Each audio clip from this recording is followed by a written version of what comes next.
श्री भगवान महावीर स्वामी की, आचार्य कुंद कुंद स्वामी की, आचार्य गुरुवर विद्यासागर मुनि महाराज की।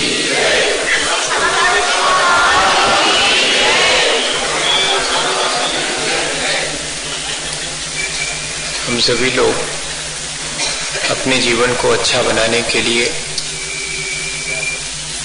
रोज रोज की तरह आज भी विचार करने बैठे हैं। वो विचार हमारे व्यर्थ न चले जाएं, इसलिए हमने पिछले दिनों उन विचारों को क्रियान्वित करने के लिए एक प्रयोग शुरू किया है। जीवन के इस आपाधापी के बीच थोड़ा सा समय निकालकर हम अपने उस वीतराग स्वरूप का अभ्यास करने के लिए प्रयत्न कर रहे हैं। संसार में विषमताएं बहुत हैं, सुख दुख,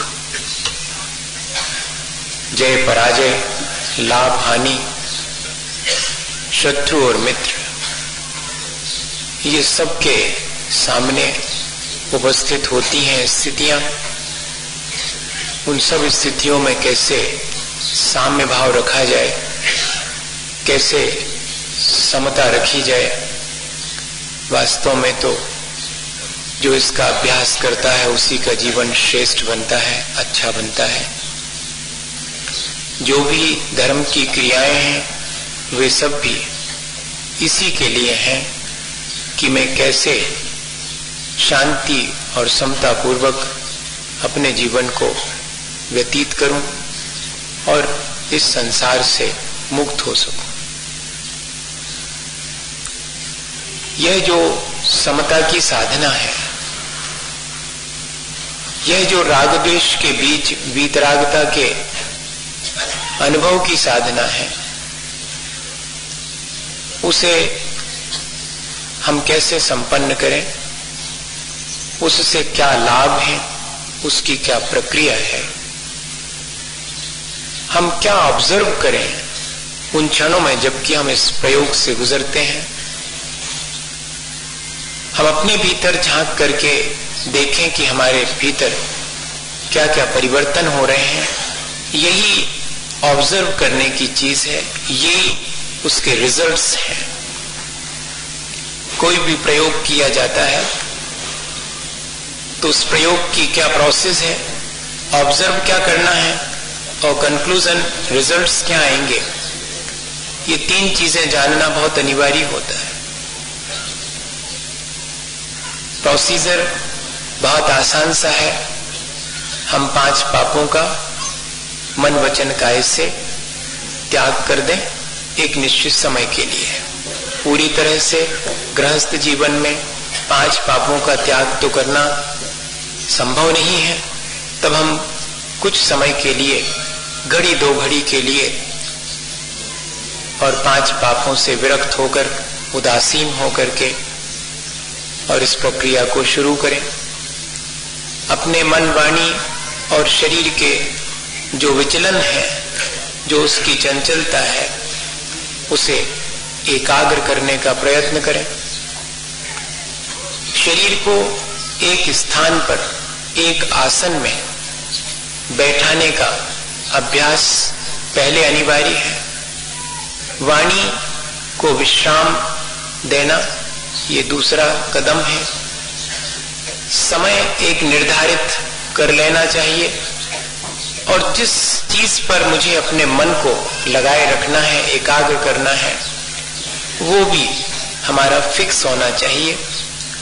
fixation of place, fixation of position, fixation of time और फिक्सेशन ऑफ मंत्र, ये 4 चीजें इस प्रक्रिया के दौरान हमें कर लेनी चाहिए। एक निश्चित जगह पर बैठने से वो जगह, वो फील्ड चार्ज हो जाता है, बहुत एनर्जेटिक हो जाता है। तब हम उस जगह पहुंचेंगे तो हमारे मन, वाणी और शरीर में कितनी भी विषमताएं होंगी वे आपो आप ही और शांत होना शुरू होंगी। हमें स्वयं लगेगा कि नहीं, मुझे यहाँ बैठकर अपने विचारों को मलिन नहीं होने देना है। ये स्थान तो बहुत पवित्र है। एक निश्चित समय पर हम उस प्रक्रिया को करें तो एक बायोलॉजिकल क्लॉक हमारे भीतर बन जाती है। जैसे हमारे खाने का समय निश्चित है, हमारे सोने का समय निश्चित है, ऐसे ही हमारे अपने समता के अभ्यास का समय भी निश्चित होना चाहिए। तब उस समय के होने से पहले ही कोई हमारे भीतर कहने लगेगा कि भाई अब तो समय होने का है, मैं अब बाकी काम से विश्राम लेता हूं, बाद में करूंगा, अभी तो मेरा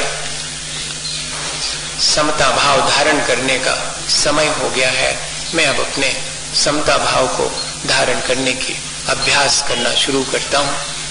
तब एक निश्चित समय की उपयोगिता भी है और एक निश्चित आसन में बैठने से, चाहे वो सुखासन हो, पद्मासन हो या कि खड्गासन हो, जो भी आसन हमें हमारे शरीर की क्षमता के अनुसार ठीक जान पड़ता है, उस आसन में रोज बैठें ताकि आसन सिद्ध हो जाए, हमें बार बार उससे विचलित ना होना पड़े, शरीर की स्थिरता हो सके। और कोई एक निश्चित मंत्र, पंच परमेष्ठी वाचक कोई भी मंत्र हो सकता है, चाहे वो एक अक्षरी ओम हो, चाहे 2 अक्षर का अनंत या सिद्ध हो, इस तरह से, या कि 35 अक्षर का पंच नमस्कार मंत्र हो। हम किसी एक मंत्र को जो पंच परमेष्ठी वाचक है उस पर ही अपना ध्यान एकाग्र करें। ये प्रक्रिया है। ऑब्जर्वेशन क्या करना है, ये तो प्रोसीजर हो गई। उस दौरान अभ्यास किस चीज का करेंगे, ताकि अपने भीतर होने वाले, घटित होने वाले परिवर्तन को हम देखेंगे।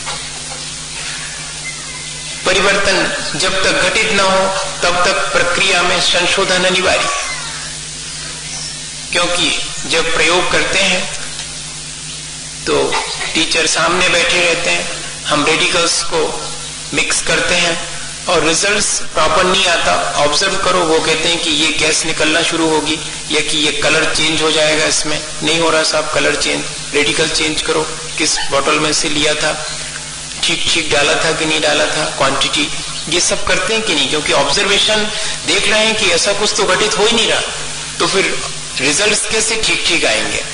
ठीक ऐसे ही करना पड़ेगा इस प्रयोग में, इस प्रक्रिया में। तो हम क्या ऑब्जर्व कर रहे हैं, अपने भीतर झांक करके हमें देखना पड़ेगा कि इस प्रक्रिया के दौरान उतनी देर के लिए ही सही मेरे कानों में भले बुरे शब्द सुनाई पड़ते हैं, उस दौरान भी पढ़ सकते हैं। जिस दौरान की मैं समता का अभ्यास कर रहा हूं, कोई अपशब्द भी बोलेगा, कोई भले शब्द भी बोलेगा, चारों तरफ से मेरे कानों में कोई ना कोई ध्वनि आ सकती है, तो कहते हैं कि अच्छे बुरे नामों के बीच भी राग द्वेष नहीं करना कि ये नाम अच्छा है, ये बुरा है, ये ध्वनि अच्छी है, ये ध्वनि अच्छी नहीं है।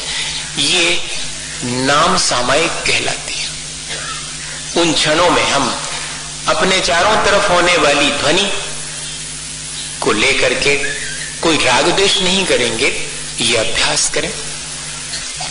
इस स्थान पर मैं बैठ तो गया हूं, लेकिन ये स्थान तो अच्छा नहीं है।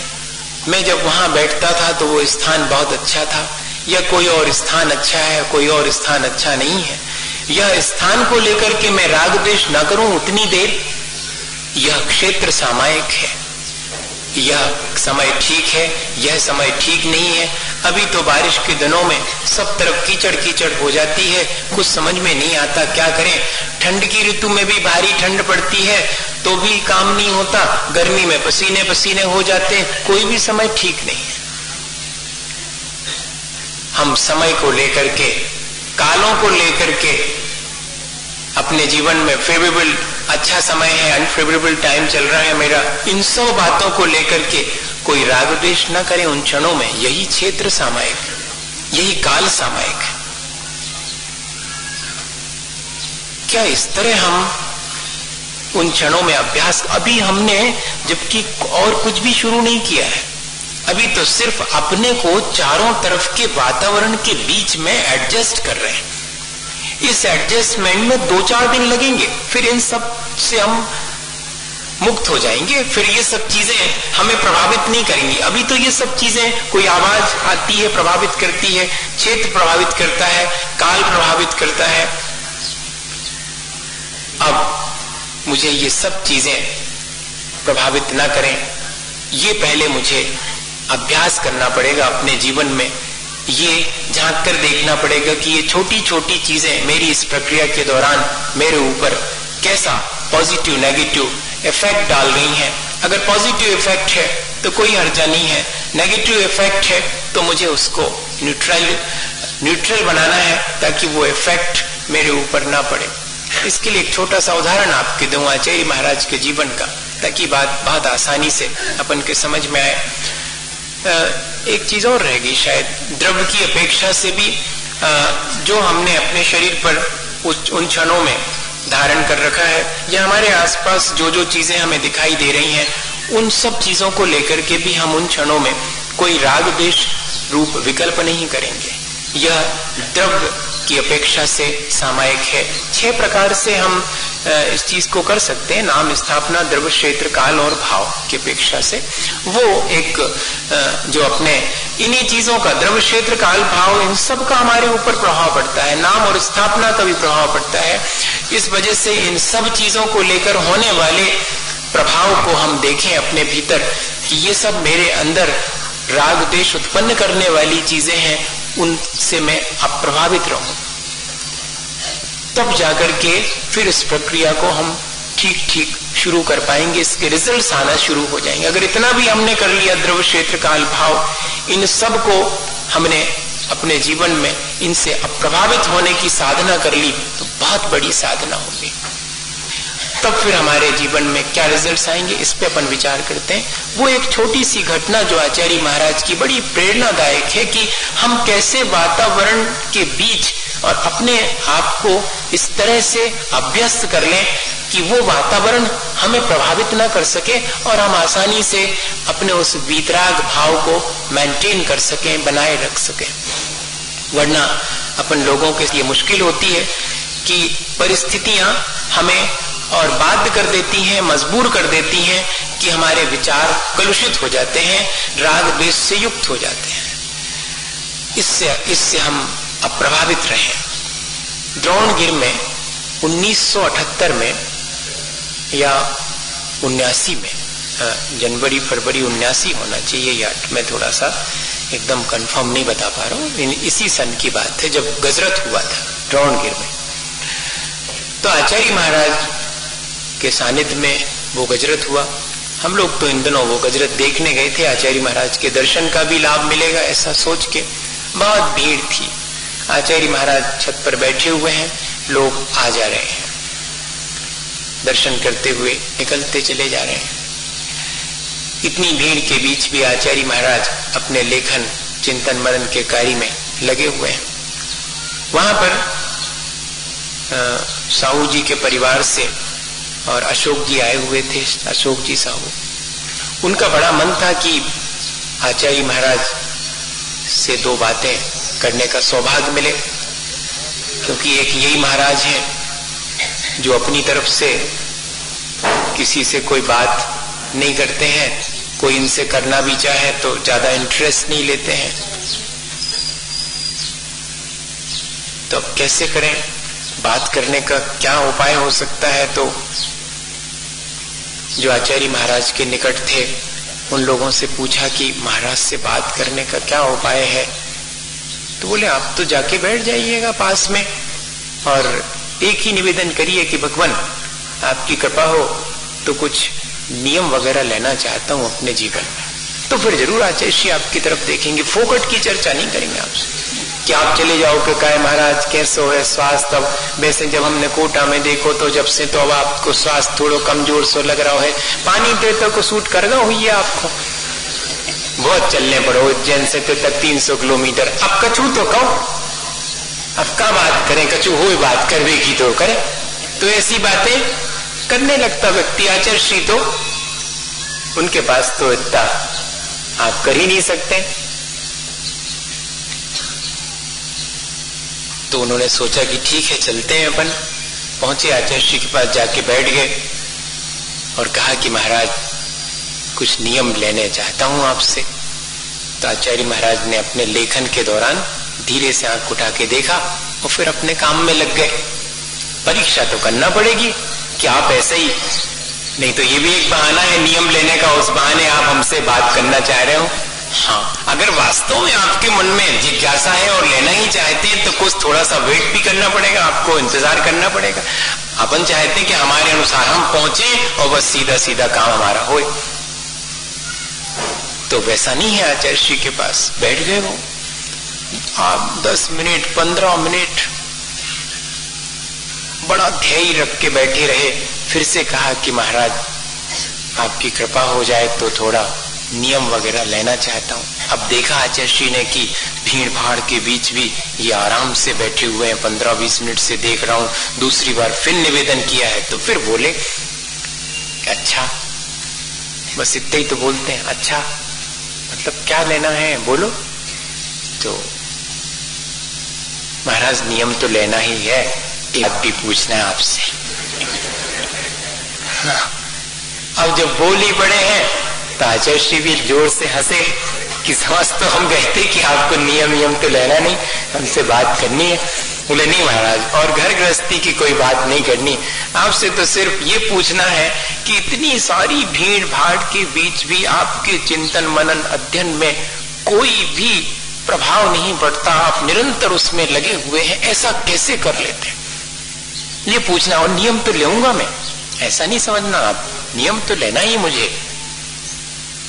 आचार्य श्री ने मुस्कुरा करके कहा कि कभी आपने गाड़ी चलाई है, मोटर? हाँ महाराज चलाते हैं।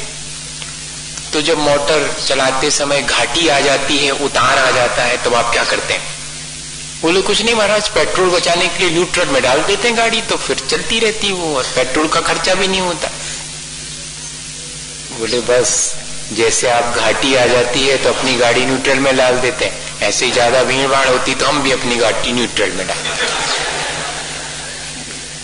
हर्ष विषाद नहीं करना, राग द्वेष नहीं करना, यानी अपनी उदासीनता बनाए रखना, निष्प्रहता बनाए रखना, यही तो गाड़ी को न्यूट्रल में डालना है। ये जीवन की गाड़ी भी तो इस संसार के प्रपंच के बीच ऐसे ही आसानी से हम ले जा सकते हैं, अगर हम अपने आप को इस संसार के द्रव्य क्षेत्र काल सबसे अप्रभावित बना करके रख सकें। तो इस बात का अभ्यास करना पड़ेगा। अभ्यास तो इन सब चीजों में रचने पचने का है, लेकिन इन चीजों से उदासीन रह करके भी इन सब के बीच में रहा जा सकता है क्या? ऐसा अभ्यास, और धीरे धीरे अपने जीवन में इस अभ्यास को देखते भी रहना कि क्या वास्तव में मेरे मन में ये सब चीजें और परिवर्तन आ रहा है कि नहीं आ रहा। अब परिवर्तन किस तरह से आएगा? परिवर्तन आएगा सबसे पहले हमारी सामर्थ्य बढ़ना शुरू होगी। हाँ, जो व्यक्ति जितना समता भाव रखता है वो उतना सामर्थ्यवान हो जाता है। ये कल भी अपन ने थोड़ा सा इस बात पे विचार किया था कि जैसे जैसे इस वातावरण से हम अप्रभावित होंगे उतनी हमारी क्षमता बढ़ेगी, क्योंकि वातावरण से प्रभावित होने पर और हमारी एनर्जी उन सब चीजों के अपोज में या कि उन सब चीजों के साथ में और लगी रहती है, और हम निष्प्रय होकर के उन चीजों को हैंडल करें। हम जितना उसमें इंडल्ज होकर रागद्वेष करके उन चीजों को हैंडल करेंगे उसमें एनर्जी का लॉस होगा, और अगर हम निष्प्रय होकर के उन सब चीजों को उपयोग में ले रहे हैं, सबको व्यवस्थित रूप से कर रहे हैं, लेकिन ना संक्लेश है और ना अहंकार है, मैंने किया इस बात का श्रेय भी नहीं लेना है और मेरे से नहीं हो सका इस बात को लेकर संक्लेश भी नहीं करना, अहंकार भी नहीं है, संक्लेश भी नहीं है, तो देखिएगा क्षमता कैसे नहीं बढ़ती है। क्षमता हमारे पास है, लेकिन या तो हम अहंकार करके उसे नष्ट करते हैं या कि संक्लेश करके उसे नष्ट करते हैं। और जो उन दोनों के बीच साम्य भाव रख लेवे, तब देखिएगा कि वो एनर्जी हमारे भीतर ही रिस्टोर होना शुरू हो जाती है और हमारी क्षमता बढ़ना शुरू हो जाती है। फिर उस घंटे भर के अभ्यास के बाद 23 घंटे संसार के बीच में हम अपनी उस क्षमता का आसानी से उपयोग कर सकते हैं। फिर क्रोध के अवसर आने पर हम आसानी से क्षमा भाव धारण कर सकते हैं, ईर्ष्या का अवसर आने पर हम प्रमोद भाव धारण कर सकते हैं, हिंसा के भाव आने पर हम करुणा का भाव अपने जीवन में ला सकते हैं, और यहाँ तक कि क्षोभ उत्पन्न होने की स्थिति निर्मित होने पर भी हम साम्य भाव रख सकते हैं। मैत्री प्रमोद कारुण्य माध्यस्थानी। यही तो भावना भानी चाहिए। सत्वेषु मैत्रीम सामायिक के समय, गुणिषु प्रमोदम क्लिष्टेषु दिवेषु कृपा परत्वम, माध्यस्थ भावम विपरीत वृत्तो सदा ममात्मा विदधातु देव। मुझे प्राप्त हो तो यही चीज प्राप्त हो कि प्राणी मात्र से मैत्री, जहां गुणवान को देखें वहां मेरा मन हर्षित हो जाए। कोई दीन दुखी है तो मेरे मन में करुणा का स्रोत बहने लगे, और अगर कोई विपरीत मार्ग पर चलता है, भगवान के बताए मार्ग के उल्टे मार्ग पर चलता है, दुर्जन क्रूर कुमार्ग रतों पर शोभ नहीं मुझको, साम्य भाव रखो। ये अभ्यास करना पड़ेगा, तब जाकर के हम अपने जीवन में ये देखेंगे कि हाँ सचमुच ऐसे परिणाम आना शुरू हो गए हैं।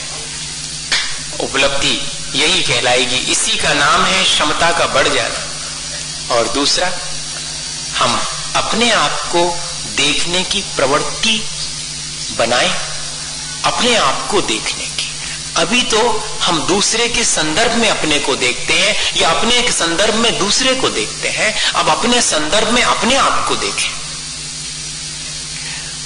अभी दूसरे को देखने की जो हमारी प्रवृत्ति है, या दूसरे के सापेक्ष अपने आप को देखने की प्रवृत्ति है, वो प्रवृत्ति मेरे भीतर रागद्वेष उत्पन्न करती है। जब जब भी मैं अपने संदर्भ में देखता हूं तब रागद्वेष उत्पन्न नहीं होता। जहां दो हुए वहां पर रागद्वेष उत्पन्न होगा, हुए बिना नहीं रहेगा। और जहां सिर्फ मैं अपने को ही देख रहा हूं, अब मैं पहले कैसा था, अब कैसा हो गया हूं, मेरा कुछ इंप्रूवमेंट हुआ है कि नहीं, भौतिक रूप से कितना समृद्ध हुआ हूं और आध्यात्मिक रूप से कितना समृद्ध हुआ हूं।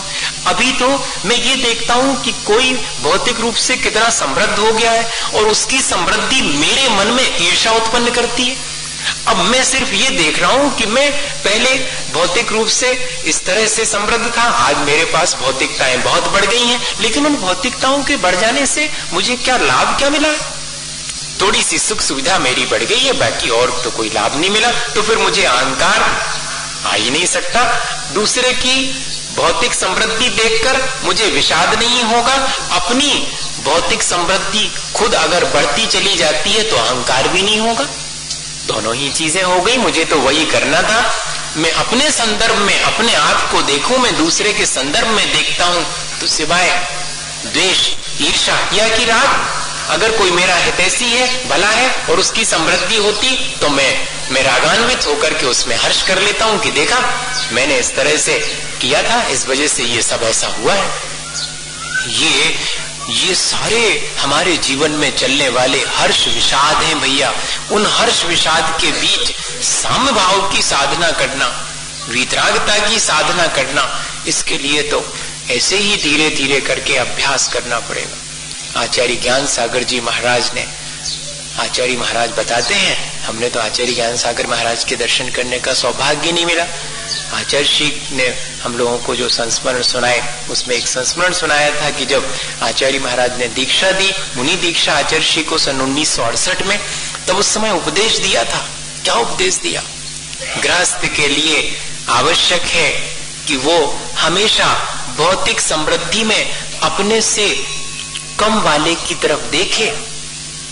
अपने से अधिक भौतिक समृद्धि वाले को देखेगा तो ईर्ष्या, द्वेष उत्पन्न होगा, संक्लेश होगा। अपने से कम वाले को देख करके संतोष धारण करे कि देखो उसके पास तो और कितनी कम सुख सुविधाएं हैं, मेरे पास तो बहुत हैं, मुझे इतने में संतुष्ट रहना चाहिए। मुझे व्यर्थ ही जो है संक्लेश नहीं करना चाहिए, व्यर्थ मुझे अहंकार नहीं करना चाहिए। जितना उपयोगी है उतना मेरे पास है, सबके पास उतना ही होना चाहिए, इससे ज्यादा आवश्यकता नहीं है।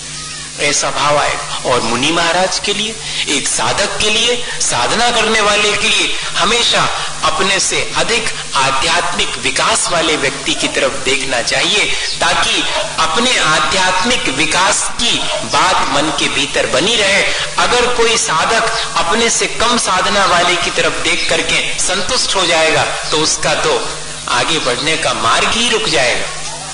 इस तरह एक साधक और एक जो श्रावक है, उन दोनों के लिए अपने संदर्भ में हम देखें, दूसरे की अपेक्षा से अगर देखना भी है तो भौतिक समृद्धियों में अपने से कम वाले को देखकर संतुष्ट रहें और आध्यात्मिक समृद्धि की अपेक्षा से अपने से अधिक वाले को देखकर उससे प्रेरणा लेते रहें। वरना कंपेयर नहीं करें संसार में, क्योंकि हर व्यक्ति अपने आप में यूनिक है। दूसरे को दूसरे से कंपेयर नहीं किया जा सकता। हर आत्मा उतनी ही समृद्ध है, भगवान बनने की उतनी ही योग्यता है। जैसे चींटी में वैसे ही, हाथी में वैसे ही, सब में वही योग्यता है। भगवत्ता सबके भीतर। कोई यहाँ छोटा बड़ा व्यवहार में है, लेकिन वास्तविक में देखा जाए तो सब आत्माएं अनादिकाल से हैं। किसको ये कहेंगे कि ये नया है, ये पुराना है, ये छोटा है, ये बड़ा है? ऐसा साम्य भाव, ऐसी इसी को कहते हैं अपन शास्त्रीय भाषा में द्रव्य दृष्टि कहते हैं। पर्याय की तरफ देखता हूं तो ये जो दिखाई देने वाली नाना पर्याय हैं मेरी और दूसरे की, वो सब मुझे हर्ष विषाद में ले जाती हैं। मैं अपने उस वास्तविक द्रव्य को देखूं, उसके स्वरूप को देखूं और पर्याय मेरे लिए गौण हो जाए। उन क्षणों में ये अभ्यास मुझे हो तो ये अपने को देखना, नो दाई सेल्फ। किसी ने ये देखा है, हमारे यहाँ आचार्य भगवंतों ने उससे अपने आत्म स्वरूप को देखना, अपने उस द्रव्य को देखना जिसमें निरंतर परिणमन होता है। उस परिणमन होने वाली पर्यायों में देखोगे तो सिवाय हर्ष विषाद के कुछ नहीं होगा। और जिसमें से निकल रही जिस द्रव्य में से ये पर्याय, उसमें एकाग्र होंगे, स्थिर चित्त होंगे तो हमारे भीतर साम्य भाव आएगा। साधना यही है, इतनी ही है। ऐसे हम अपने जीवन में देखें कि हमारी क्षमता बढ़ी, हमने अपने संदर्भ में अब अपने आप को देखना शुरू किया। अपनी सीमाएं निर्धारित कर लें हम और अपनी आदतें बदलने की कोशिश करें। अपनी सीमाएं पहचानें और उनको निर्धारित कर लें। हमारी घरती में क्या सीमाएं हैं? हम सीमाओं का उल्लंघन करते हैं और संक्लेश करते हैं। हम सीमाओं का उल्लंघन करके या तो अहंकार भी कर सकते हैं कि देखा, कोई सोच भी नहीं सकता था और मैंने ऐसा करके बता दिया। और जब नहीं हो पाता तब भी अरे लोग क्या सोचेंगे कि मैं इतना भी नहीं कर पाता। चाहे पढ़ने लिखने का क्षेत्र हो आज के समय में, और चाहे दुकानदारी का क्षेत्र हो, सब क्षेत्रों में मेरी अपनी मर्यादाएं मैं निर्धारित नहीं करता। और अगर करता भी हूं तो कभी कभी जब मुझे ज्यादा किसी चीज में लाभ हो जाता है, मेरे प्रयत्न से अधिक मुझे लाभ होता है, मैं अहंकार कर लेता हूं। मैंने देखा कितना कमा लिया है, कितना और लोगों से, मेरी अपने पुराने बुजुर्ग लोगों से भी मैंने कितना अधिक बढ़ोतरी कर ली है, ऐसा आ जाता। वो भी किस मामले में? भौतिक मामलों में। और नहीं, आध्यात्मिक मामले की बात नहीं कर रहा हूं। उसमें तो असीम है, उसकी तो सीमा बनानी नहीं। वो तो मुझे असीम सुख तो चाहिए ही है। ये जो भौतिक सुख है उसकी सीमा है, मैं उसे पहचान नहीं पाता हूं। उस भौतिक सुख की को असीम मान बैठा हूं और सोचता हूं कि इसको बढ़ाने से मुझे ऐसा सुख मिल जाएगा जो असीम होगा। नहीं, इन चीजों को बढ़ाने से मुझे वो असीम सुख नहीं मिलेगा। इन चीजों की तो मर्यादा निर्धारित करने से मुझे वो असीम सुख मिलेगा। ये थॉट डेवलप होना चाहिए। ये अभ्यास मेरे भीतर निरंतर आना चाहिए कि मैं इन छोटी छोटी सी सांसारिक चीजों को बढ़ा लेता हूं, या ये कभी घट जाती हैं तो इनमें हर्ष विषाद ही करता हूं। मैं अपनी सीमा पहचानूं, इस भौतिक सुख की सीमाएं पहचानूं। कर्म परवशे शांति दुखैरंत तो दे पाप बीजे, ये उसकी तासीर है। मैं पहचान क्यों नहीं पाता हूं? मेरे पुण्य के उदय में ये सारी सुविधाएं मुझे मिल जाती, मैं व्यर्थ अहंकार करता हूं।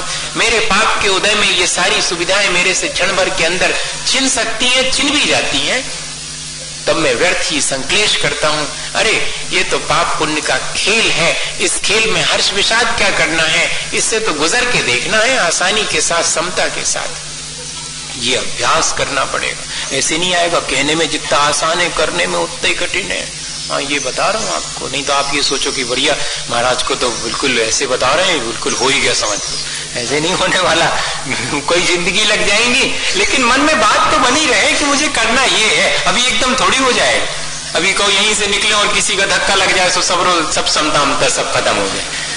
हो सकता है, अभ्यास तो ऐसे ही है अनादिकाल का, लेकिन हमें अभ्यास ये करना पड़ेगा, उस बदलना पड़ेगा। अपनी उस आदत को हम तभी परिवर्तित कर पाएंगे जब हम अपनी सीमाएं निर्धारित करेंगे, इन भौतिकताओं की सीमाएं पहचानेंगे। क्या रे, इन सब की कितनी सी असीम तो अगर कोई चीज है तो वो मेरे भीतर आत्म सुख है। मैं कहाँ इस भ्रम में पड़ा हुआ हूं कि इन सब से मुझे वो असीम सुख प्राप्त हो जाएगा। इसकी सीमा जान करके और समता रखूं और अपने स्वभाव को परिवर्तित करूं। कैसे परिवर्तित होगी? मेरी आदतें, बहुत प्रकार की आदतें हैं मेरी, और उनमें से 2 ही आदतें मुख्य हैं। देख लो, अच्छा, सबके अंदर है, मेरे अंदर भी है। जो संसारी है सबके भीतर, एक इंद्री से लेकर के, और सबके भीतर 2 ही प्रमुख आदतें हैं, राग की और द्वेष की।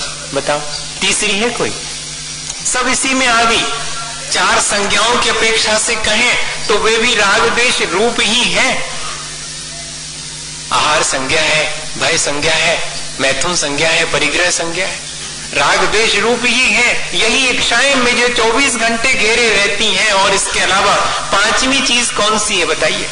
भोजन ठीक से मिल जाए, सुरक्षित रहे हम, हमेशा सुरक्षा की चिंता रहती, भय बना रहता। मुझे अपने संसार की परंपरा बढ़ाने के लिए निरंतर काम वासना की इच्छा जागृत बनी रहती है। बहुत मुश्किल होता है ये। और फिर कहते कि 4 पैसे होवे, परिग्रह बढ़ता चला जाए, ये संज्ञा, ये इच्छा, ये चारों के अलावा और कुछ है? एक इंद्री से लेकर के पूरे संगी पंचेंद्री तक भगवान को भर छोड़ दो, बाकी सब इसी में। अनंत भगवान, सिद्ध भगवान, या कि साधु जनों में ये संज्ञाएं अत्यंत अल्प अभिव्यक्त होती दिखाई पड़ती, अभिव्यक्त नहीं होती हैं, पर बनी तो रह सकती हैं। हम अपने जीवन में अभ्यास करें कि इन सब के बीच और हम कैसे इन दोनों चीजों को जीत सकें। आदत बदलने का मतलब है कि अपने राग द्वेष को घटाना। ये आदत बदल गई क्योंकि राग द्वेष करने की। राग द्वेष घटाने के लिए सबसे अच्छा उपाय है कि अपने जैसे ही और यहां से शुरू कर लें अपन। अपने को जिन चीजों में हर्ष सुख दुख होता है वैसे ही दूसरे को भी होता होगा। अब जब दूसरे को भी होता होगा तो उससे दुख पहुंचाने के लिए क्यों विचार करूंगा मैं? ये द्वेष है। और दूसरे को सुख पहुंचाने का भाव ये राग है। अब इसमें से मुझे पहले क्या चुनना चाहिए? मैं कम से कम औरों को दुख पहुंचाने का उपाय तो ना करूं। अब दूसरे को मेरे से सुख पहुंचे अनिवार्य नहीं है, वो उसके कर्मों पर निर्भर है। मैं तो सिर्फ उसके सुख के उपाय कर सकता हूं, सुख नहीं पहुंचा सकता। देख लीजिए आप, मेरे जो हितैषी हैं, मुझे जिनसे प्रेम है, उन्हें मैं कितना सुख पहुंचाने की कोशिश करता हूं, लेकिन सुख कहां पहुंचता है? उनका पुण्य का उदय होता तो सुख पहुंच जाता। जब उन्हें सुख पहुंच जाता तो मैं अहंकार कर लेता हूं कि देखा मैंने सुख पहुंचाया, मेरे माध्यम से सुख पहुंचा। अरे उनको तो सुख अपने कर्मों की वजह से मिला, मैं निमित्त बना हूं। निमित्त मात्रम भव सव्यसाची, मैं तो सिर्फ निमित्त मात्र ही हूं और व्यर्थी अहंकार क्यों करूं? ठीक इसी तरह से अब जब मैं दूसरे के दुख में निमित्त बनता हूं तब भी मैं सुख का अनुभव करने लगता हूं। कई बार ये मेरी आदत ठीक नहीं है। दूसरे को दुखी देख करके मैं सुख महसूस करूं, यह आदत बदलनी चाहिए।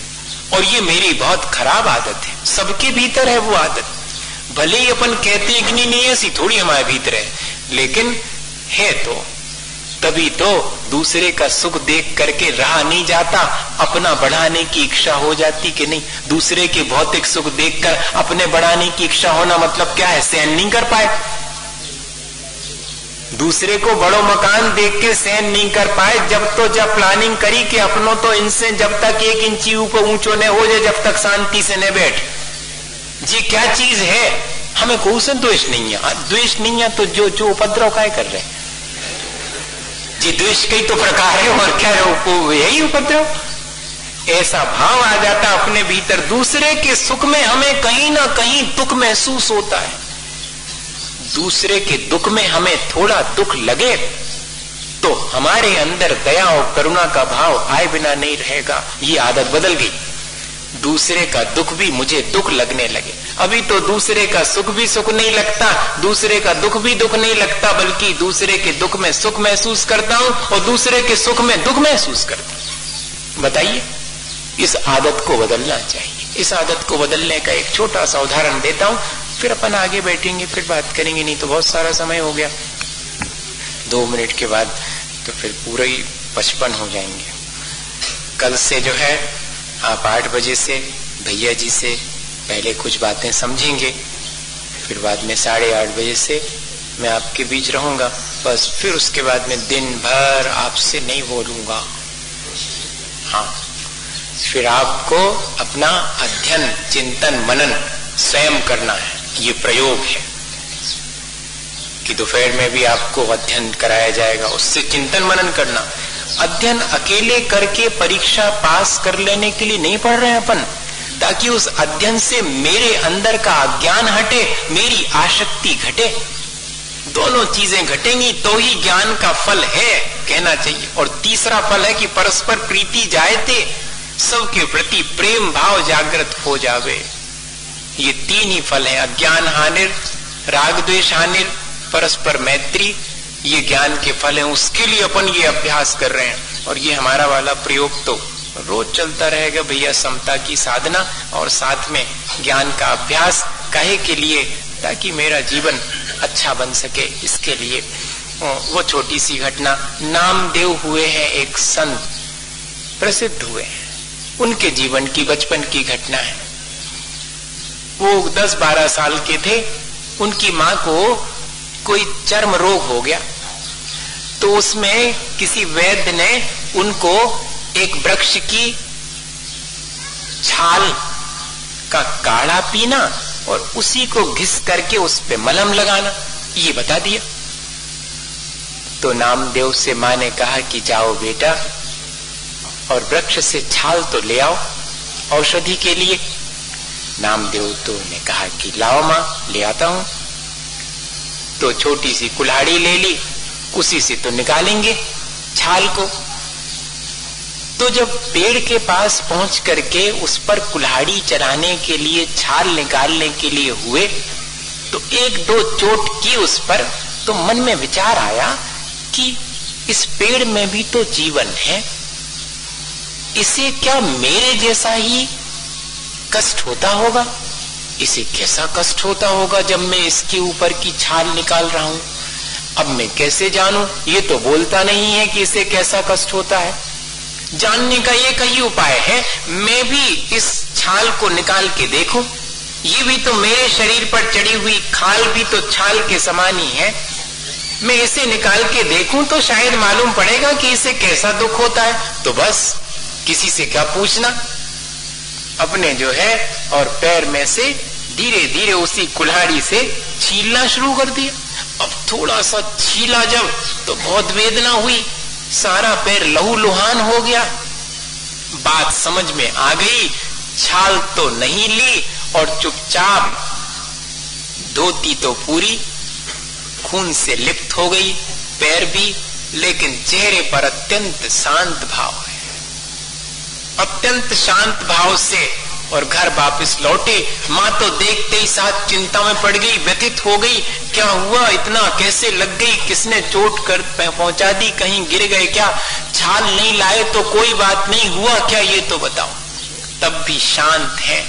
इतना ही कहा कि माँ, अपनी औषधि के लिए अब आगे से कभी मेरे से किसी वृक्ष की छाल लाने को मत कहना, मेरे से ये नहीं हो सकता। क्यों, क्या हुआ? मेरे मन में विचार आया कि मेरे जैसा ही जीवन तो उस वृक्ष में भी है, मैं उसकी छाल उतारूंगा तो उससे कैसा दुख होगा। उसका दुख जानने के लिए जब मैंने अपने शरीर की खाल निकालना शुरू की तो बहुत वेदना हुई। माँ, उसको भी ऐसे ही वेदना होगी। तुम अपने रोग की वेदना सहन कर लो, लेकिन उसे कष्ट नहीं पहुंचाओ। ये सोच कैसे आ गया होगा? इतना कह के हम आगे नहीं बढ़ सकते कि वे महान आत्माएं हैं। हमारे भीतर भी वैसी ही महान होने की क्षमता है, उसे हम कब प्रकट करेंगे? हम भी अपने भीतर की उस क्षमता को प्रकट करें और ऐसी ही अपने जीवन में भी, विचारों में, भावनाओं में ऐसा परिवर्तन लाएं यह जो अपनी आदत में परिवर्तन लाने के लिए अपने भाव और विचार में परिवर्तन का अभ्यास है, वही हमारे जीवन को ऊंचा उठाने में मदद करेगा। इसी भावना के साथ कि हम रोज रोज अभ्यास के माध्यम से अपने जीवन को अच्छा बनाएं। बोलिए आचार्य गुरुवर विद्यासागर मुनि। हे गुरुवर शाश्वत सुख दर्शक, यह नग्न स्वरूप तुम